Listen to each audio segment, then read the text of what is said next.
Fox News alert: the Southeast is picking up the pieces after Helene killed more than 230 people, making it the deadliest hurricane to hit our mainland since Katrina. Right. The Biden-Harris administration sending 500 more active duty troops to hard-hit North Carolina, bringing the total to 1,500 as thousands are still waking up without power. Lawrence is live in North Carolina with a first-hand look of the destruction. Lawrence, what has it been like over the course of the past day or so for you? Hey, good morning, family. It's really hard to describe because it's something that you would typically look at in some movie or, you hear reports about it, but when you really get here on the ground, you see just devastation like none other. Right behind me, it used to be a car repair shop. And as you can see, there's one car right here, but you see other cars that are inside of the building that are just smashed together. And to the left of me used to be a mattress shop, and it's not even visible. At first, it took us going to Google Maps to figure out what the business is. The people here are struggling. There's questions about the response here so far. And, I always tell people, I'm not gonna disagree with administration when they say FEMA is here. The problem is the residents aren't seeing them right now, but just a big undertaking from the people coming together here, businesses coming together, Samaritan's Purse who is on the ground. So where the government hasn't been here, you've seen the community come together, guys. It's always the case. It's often the case. It's all too often the case, Lawrence, these days when it comes to some crisis. You look to your neighbor. Sadly, we can't look to our leaders. And I know that you spoke to many of those neighbors, many of those people in North Carolina over the last couple of days. Here it is. We never thought it would hit up here in these mountains like this. But when we walked down and seen that road gone and that bridge gone, it took my breath. I was like, what happened? Lots of disaster in this area, a lot dead, a lot without power and water. We don't know when the water will be restored. I don't have either right now. My son hiked 5 miles to get me. We went through all the devastation of, there were no roads, there were no homes, there was nothing. Just so much damage. It's been somewhat overwhelming. We feel like we're in a war zone. And I've experienced guys coming up here from other cities packing up this free stuff that they are sending us, saying they're going to sell it. All donated goods for us. There's places that lost their homes. There's families that lost everything they had. People have drove up and they've saw what we've got, and they've just covered their face in their hands, sobbing that they were able to find something to eat, something for their babies. It's such an outreach from around the country. Folks from all states coming in, and they're just helping us and bringing supplies in, truckload after truckload. So if anybody needs it, we're here. And we will, as long as we have supplies, we will be here for the long haul. I think that our government can do more. Because we're going to need the help. There's roads gone. It's going to take a lot to rebuild us. There's so much more that could be done, and giving us $750 if you can even apply for it is ridiculous. And I've only heard of a handful of people getting approved. $750 isn't going to do anything even if you do get approved. Not with the damage we're seeing, not with the hurting that people are going through right now. Where is the help for Western North Carolina? We can send billions to Ukraine, and we can't help Western North Carolina. We have spent all of this money on all of these people crossing our borders that are open, and now we're telling the people of America, the U.S., that need the money, we can't give you no money. That's our money. We pay it in, we work, and we should receive some benefit from the government with our own money. It's just not right. The people of Western North Carolina that are hit hard should not be suffering like this. I don't think she's doing enough, and I don't think Biden's doing enough either. I'm sorry, I don't. Because I heard on the radio myself, so it ain't hearsay, Biden said, what storm? Everybody I talk to, it's pretty much a slap in the face. We're not getting the support from her, from the president, the sitting president. We're just kind of having to suffer through it and figure it out on our own.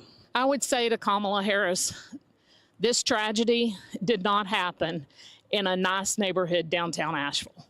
Step out, get your rain boots on, get your mud boots on, your gloves on, and go out there and walk through what I hiked through for 2.5 miles to get back to Asheville, to get back to my family. You hike it. Then you tell me what it's like. You step it up. You're up your game. President Trump will do a lot. He's gonna help us. He's definitely showing up, and he's making it known that he knows what's going on and that he wants to help. We don't want to hand out. We want to hand up. And that's what Trump's going to do for us. We got to get him back in there. Some powerful words. Let's bring in Richard King. He's the owner of Pure and Proper. Richard, for our audience, that aren't here on the ground, they say it's been over a week and things must be going well. As someone that's from here, that is on the ground here, can you describe what it's like here right now? It's hard to describe it. When I've tried to tell people who don't live here or haven't been in some of the areas that I've been in, you can't exaggerate the story enough for people to get a feeling of what it's like. It's impossible to explain to people over the phone.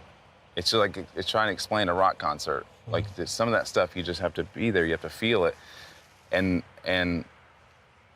you just can't exaggerate the story enough for people to take that in. What are some of the things that you guys are dealing with right now? I know even this morning right now, there's still areas with no power. People still need water.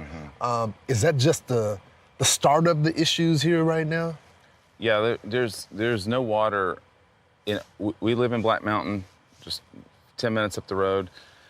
Still no water in most of in probably 90% of that area. And even when we do get water, which they're saying in a few days, we're going to be under a boiler advisory for a long time. So it's not like you can just start brushing your teeth and drinking all that. Restaurants are struggling because they need to boil that water and cook that water. It creates a whole nother issue because you can't have an outbreak. You can't have, amongst all the problems that we're dealing with, you can't have someone getting sick over things like that. So we're in this. It's going to be a long road. You're not a political guy. You just have been stepping up to help your fellow neighbors, providing food for folks. What's the response been like here on the ground? What are people telling you? Do they need more?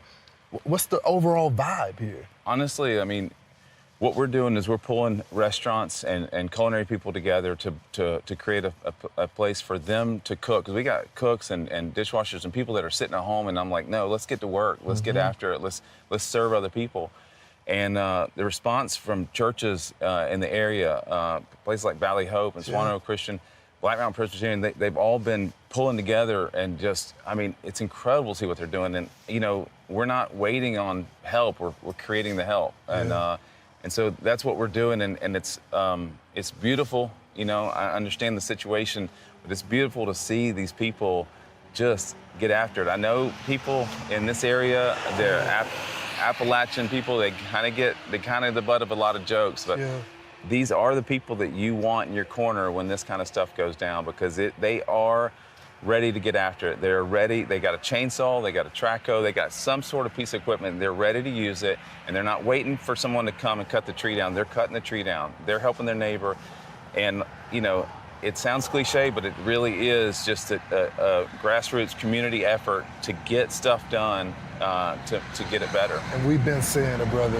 Thank you so much for giving me some time this morning. We're praying for you guys. Thank you. And guys, that's the story that we continue to hear on the ground is of not waiting, that they're going to step up to help their neighbors. They're not going to wait on the government to come to the rescue. And we've been seeing them out here in force, guys. Yeah. These stories are so sad to hear. He owns a restaurant. How's his restaurant doing, Lawrence? So his house was not destroyed. And so that's why he kind of just decided to pack up the stuff and keep people fed. And, he says he feels blessed, and him and his wife and their family feel so blessed. So they want to keep the first responders fed as well as the residents that need a bite to eat. All right. Great. Yeah, it's amazing, too. Different stories about people saying that, FEMA's there, but they're not getting a lot of the supplies. This woman, Chelsea Atkins, to the New York Post, said, FEMA called me, said they want to inspect my house. I said, all right. Says, I can't come in. The road's closed. I said, just drive around the sign. That's what I've been doing. He goes, I'm not allowed to do that. So when this whole thing started, they couldn't get to people and they just stood. They needed helicopters. So where are the helicopters? An hour away in Fort Bragg, Fort Liberty. They never called for a week. They could have been there last Monday. Instead, they got a call on Friday. So if you're not using the military, and if it's hard to get to these mountainous areas because you need helicopters, why would you not call the military? Is anyone not working in the Harris campaign? Is anyone left in the White House to say, wait a second, we could help FEMA with some resources? If you're on social media, you can see all these videos of people posting saying FEMA is nowhere to be seen. We don't have the help we need. Someone wrote me from Charlotte, North Carolina. Her brother's a builder in the area, and he packed up his truck with another friend, and they went into the mountains of North Carolina to help out. And they said they never saw FEMA, but a local builder in the town that they went to was helping out and kind of organizing everything. They were going to Home Depot, getting supplies, taking it to families, trying to clear roads for families to be able to reach their loved ones. Well, Deanna Criswell, who is the administrator of FEMA, says a lot of this criticism amounts to disinformation, and it's dangerous. Let's talk about some of the misinformation that is out there, including these claims from former President Trump that FEMA is about $1 billion short because money has been going to undocumented immigrants. Also, that the areas of the Republican areas of the state are being intentionally ignored in some fashion.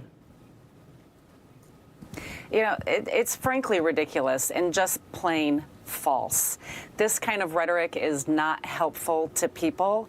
You know, it's really a shame that we're putting politics ahead of helping people, and that's what we're here to do. We've had the complete support of the state. We've had the local officials helping to push back on this dangerous, truly dangerous narrative that is creating this fear of trying to reach out and help us or to register for help. It has a tremendous impact on the comfort level of our own employees to be able to go out there. Guys, can I just set it up this way? I'm not going to say they aren't here.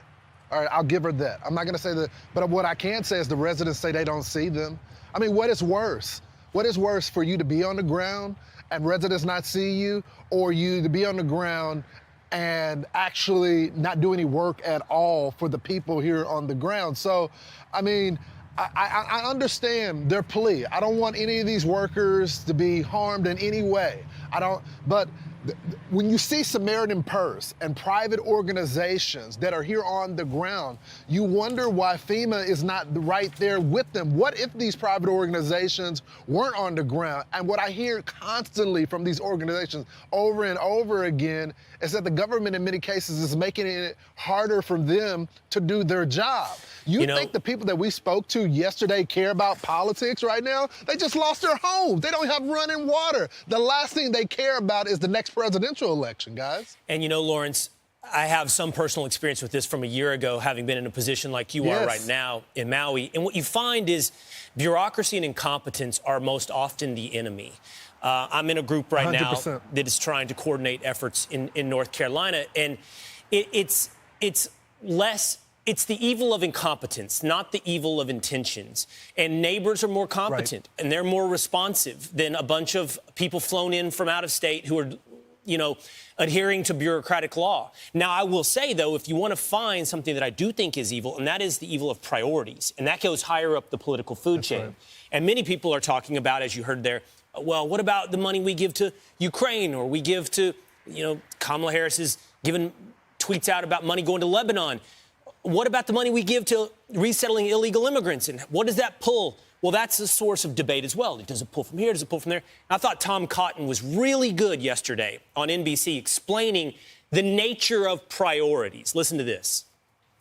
My broader question to you, I think, is about this misinformation. Do you think this is a time to put falsehoods aside, like the idea that FEMA funds are being redirected to migrants, which is just not true? Well, it is true that FEMA and the Department of Homeland Security have been spending billions of dollars on migrants. Now, I understand some people say they're separate funds, but we just passed a short-term spending bill. It's very common for the administration to come and ask for permission to move money between funds, especially to prepare for emergencies. And second, I would note that this administration seems to have no problem finding money when they want to spend it on their priorities. When they need hundreds of billions of dollars to pay off student loans for graduate students in gender studies programs, they somehow find it. When it's trying to get helicopters to deliver food and water and cellular service and life-saving medicine into these mountain valleys, they somehow can't seem to find the money. Right. And you could have reprogrammed that, Lawrence. You could have reprogrammed some of that money, or you could do it anyway. And it was Mayorkas that brought it up. Hey, I'm out of money. We got a hurricane. We're going to need more. And that was him indifferent on some Zoom call or some interview. Never shows up at the site either. Yep. You know, Brian, you're exactly right. And Ainsley, I'll put it to this way, and you know this as well. The American people, kind-hearted people. I mean, we're seeing them step up in the moment like this. And I think the reality of it is many of them support programs, support Ukraine to help other people. They want to support people that are struggling. But they have one request. When they finally do need some help, Ainsley, when tragedy does hit them, it may happen one time in their lifetime. They paid taxes for years, that their government is there to help them along the way. They're not asking the government to, pay their mortgages off or anything like that. That's not their request. But basic water, to get electricity, to rescue their family members, I'm not sure the missing numbers and the death toll number is accurate right now, because there's people still saying that it's more than that. So right. I think I'm at a loss right now, Ainsley. People are still saying they're missing their loved ones. We heard on Fox and Friends First, the teacher, there's a school teacher that's missing. She was with her husband in their house. Their house was washed away, and he was holding her, and he wasn't able to hold her for very long, and she floated away, and they can't find her. So we are hearing this. Those numbers are probably going to go up. And people are good-hearted Americans. Yeah. They want to give money to other people to help. But when they're in dire straits and they've paid into the taxes, they want that money to come to them, too. They have lost their homes. They've lost their water.